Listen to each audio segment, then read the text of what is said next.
Hey guys, இன்னைக்கு நம்ம பார்க்க போற டாபிக் கவலைய முழுசா எப்படி குணப்படுத்துறது, பதட்டமில்லாத சந்தோஷமான வாழ்க்கைய எப்படி வாழுறது. நல்லா போயிட்டு இருந்த என் வாழ்க்கை ஏன் திடீர்னு இருட்டாச்சு? பச்சை பசேலுங்கிற மரமும் சலசலன்னு ஓடுற ஆறும் குளு குளுங்கிற காத்து மாதிரி இருக்க நம்ம வாழ்க்கை திடீர்னு எதுவுமே இல்லாம ஆகிடும். மரமெல்லாம் காஞ்சு போயிடும், ஆத்து தண்ணியெல்லாம் வத்தி போயிடும், காத்தே இல்லாம மூச்சு முட்டிடும். நல்லா இருந்த நம்ம வாழ்க்கை ஏன் இப்படி ஆகணும்? அப்படியே கொஞ்சம் ஃபிளாஷ்பேக்கா யோசிச்சு பாக்குறப்பதான் தெரியும் நம்ம தான் அப்படி ஆக்கிட்டோம்னு. பல கவலைகள், தேவையில்லாத பதட்டங்கள் இதெல்லாம் சேர்ந்து நம்மள சோர்வாக்கி மனசை நொந்து போக வச்சு எதுலையுமே ஈடுபாடு இல்லாம ஆக்கிடும். மண்டைக்குள்ள கச்சா முச்சான எண்ணங்கள் ஓடிக்கிட்டே இருக்கும். நமக்கான சந்தோஷம் மொத்தமா காணாம போயிடும். ஏன் அந்த ஒரு கவலை இப்படிப்பட்ட தீய பாதிப்பை ஏற்படுத்துது? இந்த கவலை எதனால வேணாலும் நமக்கு வந்திருக்கலாம். எப்படி வந்திருந்தாலும் இது நம்மளோட எதிரியா தான் பார்க்கப்படுது. நமக்கு நெகட்டிவான தாக்கத்தை ஏற்படுத்துற எல்லாமே எதிரி தானே. ஆனா இதை முழுசா எதிரியா பார்க்காம அது கூட சண்டை போடாம, என்னதான் அந்த கவலை, இது ஏன் வருது, இதை எப்படி சரி பண்ணலாம், இதை முழுசா புரிஞ்சுக்கிட்டு எப்படி உருமாத்தலாம், இப்படி நீங்க கத்துக்கிட்டா இதுல இருந்து முழு விடுதலை உங்களுக்கு கிடைக்கும். நம்ம சண்டை போடுறப்போ அந்த நொடியில வரக்கூடிய கவலை மட்டும்தான் போகும். ஆனா மொத்தமா அது உரு தெரியாம மாத்துறப்போ இனி எத்தனை கவலை வந்தாலும் பெரிதான தாக்கம் இருக்காது. இந்த கவலையை எப்படி நம்ம கியூர் பண்ணலாம்னு ஒரு அழகான புத்த கதையும் இன்னைக்கு நம்ம பார்க்க போறோம். செம்ம இன்ட்ரெஸ்டிங்காகவும் இருக்கும், கியூர் ஆன மாதிரியும் இருக்கும். ஸோ ஸ்கிப் பண்ணாம இந்த பதிவை முழுசா கேளுங்க. டாபிக்குள்ள போறதுக்கு முன்னாடி ஆடியன்ஸ்க்கு யூஸ்ஃபுல்லா இருக்கக்கூடிய ப்ரமோஷன் பண்ணணும்னா டிஸ்கிரிப்ஷன்ல இருக்க இன்ஸ்டாகிராம் லிங்க் இல்ல இமெயில் ஐடியை கிளிக் பண்ணி எங்களை கான்டாக்ட் பண்ணுங்க. இப்போ நான் சொல்ல போற இந்த கதையை கேட்டதும் இந்த கவலைங்கிறது பெரிய பிரச்சனைக்குரிய விஷயமெல்லாம் இல்ல, இது மூலமா நம்ம நிறைய கத்துக்கலாம்னு கவலையப்படாம அதை எடுத்துப்பீங்க. பச்சை பசேல்னு மலை குன்றுகள் இருக்க ஜப்பான் பகுதியில சுத்தி முத்தி எல்லாமே புத்த துறவிகளா தான் இருந்தாங்க. அங்க நிறைய துறவி மடங்களும் இருக்கு. அங்க வயசான புத்திசாலி துறவி ஒருத்தர் இருக்காரு. அவரோட பேரு கியோ. அவரோட கண்கள்லயே ஒரு ஒளி தெரியும், அமைதி தெரியும். அந்த அமைதியையும் சந்தோஷத்தையும் சந்திக்க ஒரு கூட்டமே வரும். மாஸ்டர், எனக்கு வருத்தம் அதிகமா இருக்கு, கவலை அதிகமா இருக்குன்னு அவரை சந்திக்க வந்த எல்லாருக்கும் தீர்வுகளை வாரி வழங்கிட்டு இருந்தாரு. அவரோட பேச்சே ஒரு நிம்மதியும் பலத்தையும் தருது. அப்ப அவரை சுத்தி தன்னோட கவலையை எப்படி போக்குறதுன்னு அவர் சொல்லி கொடுக்கிற பாடங்களை கேட்க எல்லாரும் காத்துக்கிட்டு இருக்காங்க. மாஸ்டர் கியோ பேச ஆரம்பிக்கிறாரு. அப்ப ஆலி அப்படிங்கிற ஆர்வமான ஒருத்தர் அந்த கூட்டத்துக்குள்ள வந்து, நம்ம படுற எல்லா கஷ்டங்களுக்கும் இந்த கவலை எப்படி காரணமா இருக்கும் அப்படின்னு கேக்குறாரு. கேக்குறவங்களோட சந்தேகங்களை புரிஞ்சுகிட்ட கியோவும் சிரிச்சுக்கிட்டே பேசுறாரு. ஒரு விவசாயிக்கு பயங்கரமான புயல் வந்துருங்கிற பயம் அதிகமா இருக்கு. சரி, வந்தா வந்துட்டு போகணும்னு அதை அவர் சாதாரணமா விட்டுட்டா புயல்ல பெய்யுற மழையினால அவரோட மொத்த வயலும் வெள்ளப்பெருக்கால நிரப்பப்பட்டுரும். பயிர்கள் எல்லாம் செத்து போயிடும். அவருக்கு தான் லாஸ். ஆனா பயிரிடுற நேரத்திலேயே வானத்தை நல்லா கூர்ந்து பார்த்து மேகங்களை கவனிச்ச எந்த திசையில காத்தடிக்க போகுதுன்னு புரிஞ்சுக்கிட்டு அதுக்கேத்த மாதிரி பயிரை நட்டு விவசாயத்தை செஞ்சாருன்னா, முன்னாடியே இது எல்லாத்துக்கும் தயாராகி இருந்தாருன்னா அவரோட பயிரும் பாதுகாப்பா இருக்கும், வயலும் பிரச்சனை இல்லாம இருக்கும். இதே மாதிரிதான் எப்பவுமே நம்ம சண்டை போட்டு மனசுடைஞ்சு போய் சோர்ந்துடக்கூடாது. அதுக்கு பதிலா எல்லாத்தையும் புரிஞ்சுக்கணும், கவலையை புரிஞ்சுக்கணும், அதை மேனேஜ் பண்ண தெரிஞ்சுக்கணும். எப்பெல்லாம் கவலை உங்களுக்குள்ள அதிகமாகுதோ, எப்பெல்லாம் அதை ஃபீல் பண்றீங்களோ, போச்சு இப்படிதான் இது இருக்குமோன்னு ஜட்ஜ் பண்ண வேண்டாம், அதை தவிர்க்கவும் வேண்டாம். எதிர்பாராம வீட்டுக்கு ஒரு விருந்தாளி வந்தா அவங்கள எப்படி வரவேற்போம், அந்த மாதிரி இந்த கவலையும் வரவேற்கணும். எங்க இருந்து இந்த கவலை வருது, எதனால இது வந்துச்சு, என்ன எண்ணங்கள் இருக்கு, என்ன பயங்கள் இருக்கு, இப்படி எல்லாத்தையும் நல்லா கவனிக்கணும். இந்த கவலையோட இயற்கை குணம் எப்படி இருக்குன்னு தெரிஞ்சுக்கிட்டா மட்டும்தான் நம்மளால எல்லாத்துக்கும் தயாராக முடியும். எப்படி அந்த விவசாயி வானத்தை பார்த்து அதோட நிலை என்ன, மழை வருமா புயல் வருமான்னு முன்கூட்டியே கூர்ந்து கவனிச்சாரோ, அதே மாதிரி நாமளும் கவலையோட ஆணி வேர் என்ன, அதோட தன்மை என்னவா இருக்கும், இப்படி எல்லாத்தையுமே கூர்ந்து கவனிக்கணும். பல பயிர்கள் வளர்க்குற இடத்துல சில களை செடிகள் எல்லாம் அகற்றிட்டு புது செடிகள் வளர வழி விடுவோம். அதே மாதிரிதான் கவலையை அதிகரிக்கக்கூடிய நம்ம நெகட்டிவான மோசமான எண்ணங்கள் எல்லாம் என்னன்னு பார்த்து அதை அகற்றிட்டு நல்ல விதைகள் அங்க போட்டு நல்ல பயிர்களை வளர்க்குற மாதிரி பாசிட்டிவான எண்ணங்களை விதைக்கணும். அப்போதான் நம்ம மைண்டு ரிலாக்ஸ் ஆகும். ரொம்ப ரொம்ப கவலையா இருக்கீங்கன்னா உங்க கண்களை மூடி மூச்சு மேல கவனம் செலுத்துங்க. காற்று உங்க மூக்கு வழியா உள்ள போறதையும் அப்படியே நெஞ்சு வயிறுன்னு போற இந்த காற்றை முழுசா ஃபீல் பண்ணுங்க. இது உங்களை ரிலாக்ஸ் ஆக்கும். பிளஸ் புது வாய்ப்புகளையும் துவக்கும். கடந்த காலத்துல நடந்த எதுவுமே வேண்டாம், இந்த நிகழ்காலத்துல இப்ப என்ன நடக்குதோ அதுல மட்டும் கவனம் செலுத்தி அந்த மொமெண்ட்டை என்ஜாய் பண்ணுங்க. செர்ரி பூக்கள் நிறைஞ்சிருக்க மரத்து கீழே எல்லாரும் வாங்க தியானம் பண்ணலாம்னு மாஸ்டர் கியோ கூப்பிடுறாரு. இயற்கையான காத்தும் இலைகளோட அசைவும் பறவைகளும் கொடுக்கக்கூடிய சத்தத்தை நல்லா கவனிங்க. இதே நிலையில உங்க கண்களை மூடி நல்லா மூச்சு விடுங்க. இந்த இயற்கையோட நெருக்கமாகுங்க. இதெல்லாம் செஞ்சதும் எல்லாருக்குள்ள இருந்த கவலையும் காணாம போயிடுது. சூரியனோட வெப்பத்துல பனி உருகுற மாதிரி இந்த கவலையும் உருகுது. கவலை இருந்த இடத்துல இப்ப நிம்மதியும் மன அமைதியும் குடியேறிடுச்சு. கண்ணை அவங்க திறந்ததும் எல்லாரோட முகத்திலயுமே ஒரு பொலிவு, அவங்க கண்கள்ல ஒரு ஒளி. எப்படி இது சாத்தியம்? ஏன்னா அவங்க எல்லாரும் இந்த கவலை உண்மையாவே பெரிய பிரச்சனை இல்ல நிறைய பாடங்கள் இருக்கு அப்படிங்கறத புரிஞ்சுக்கிட்டாங்க. சண்டை போடாம எதிர்க்காம அதை புரிஞ்சு மன அமைதியை அடைஞ்சாங்க. இதோட நிறுத்திக்கல. மாஸ்டர் கியோ இன்னும் இந்த கான்செப்டை நீங்க பெட்டரா புரிஞ்சுக்கணும்னு ஒரு கதை சொல்றாரு. மீனவனும் சால்மன் மீனும். இதுதான் கதையோட பேரு. டாரோ அப்படிங்கிறவரு மீன் பிடிக்கிறதுல வல்லவரா இருந்தாரு.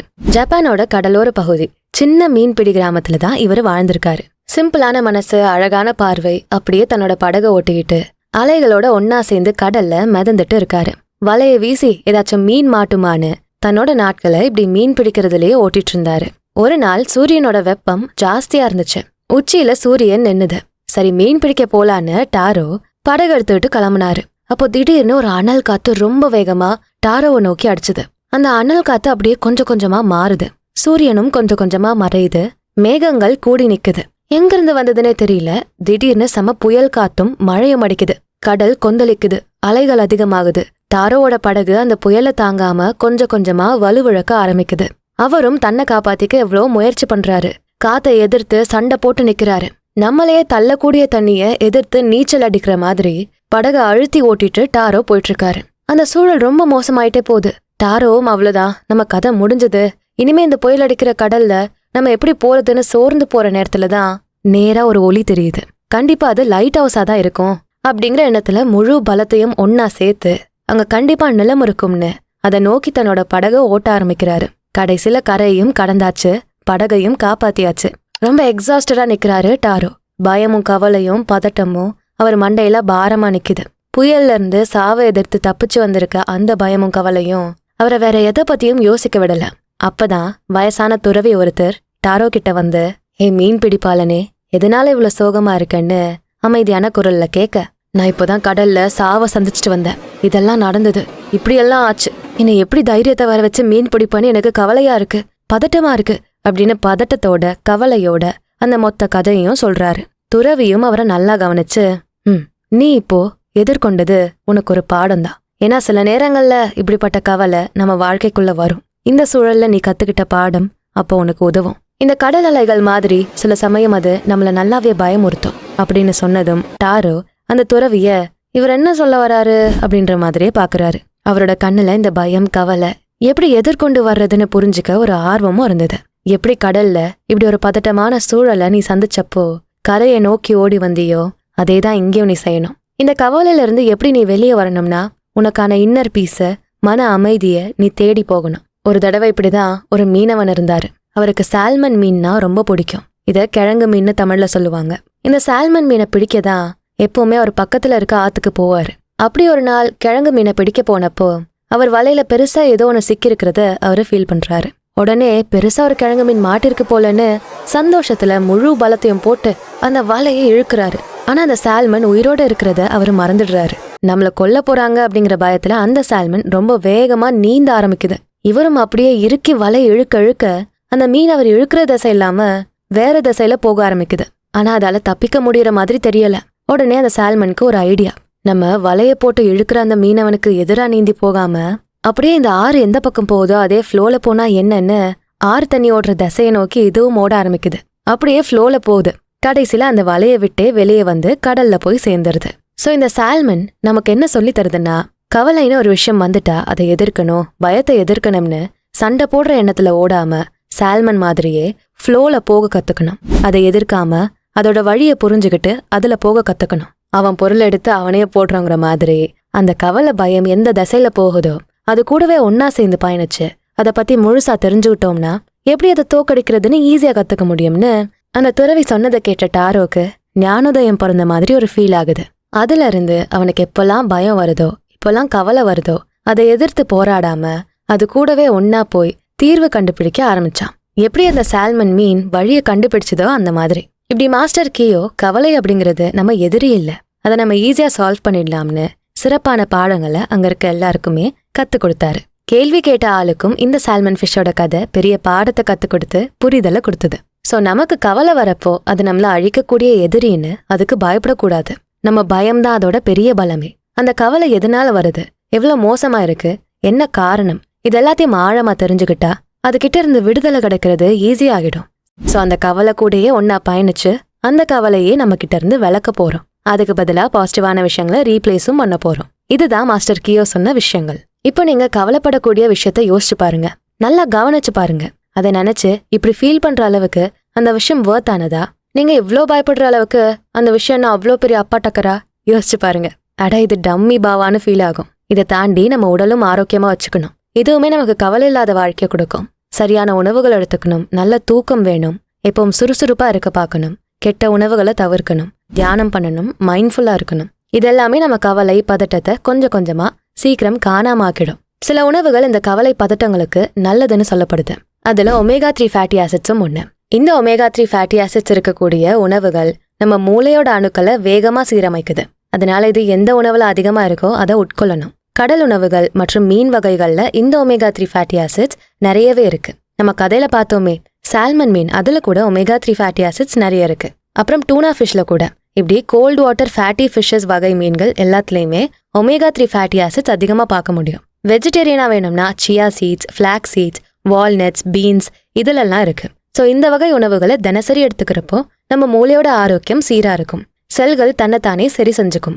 அப்போ இவன் நமக்கு கவலைகள் அதிகமா வந்து பதட்டம் அதிகமா ஆனா கூட மூளை ஹார்மோன்ஸை சீரா வச்சு நம்மளோட கவலையும் பதட்டத்தையும் நீக்கும்.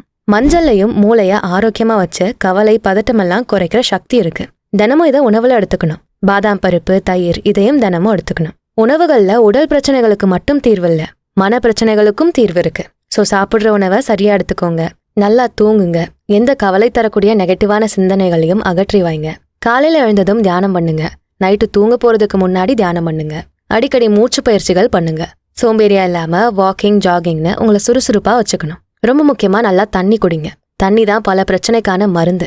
தினமும் உங்க உடலுக்கு தேவையான தண்ணியை எடுத்துக்கணும். ஸோ இப்படி உங்க உடலை சரியா கேர் பண்ணி பாத்துக்கிறது மூலமாவும் கவலையும் பதட்டத்தையும் போக்க முடியும். இனிமே கவலையா இருந்தா, பதட்டமா இருந்தா அதை நினைச்சு இன்னும் கவலைப்படாதீங்க.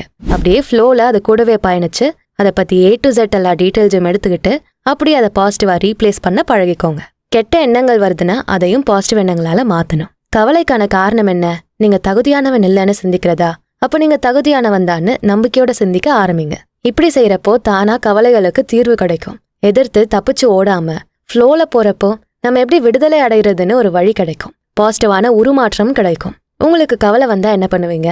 பதட்டம் வரப்ப அதை எப்படி ஹேண்டில் பண்ணுவீங்க? இப்படி உங்களோட கருத்துக்களை கமெண்ட்ஸ்ல பதிவு பண்ணுங்க. இந்த வீடியோ உங்களுக்கு யூஸ்ஃபுல்லா இருந்தா ஞாபகமா இதுக்கு ஒரு லைக்கை போட்டுட்டு உங்க ஃப்ரெண்ட்ஸ் அண்ட் ஃபேமிலிக்கு ஷேர் பண்ணுங்க. நம்ம சேனல்ஸ் பியாண்ட் தி ஆர்டினரி அப்புறம் பாடி அண்ட் சோல் தமிழ் ரெண்டுத்துக்கும் சப்ஸ்கிரைப் பண்ணிட்டு பெல் ஐக்கானை அழுத்திருங்க. நான் உங்களை அடுத்த வீடியோல பாக்குறேன். நன்றி.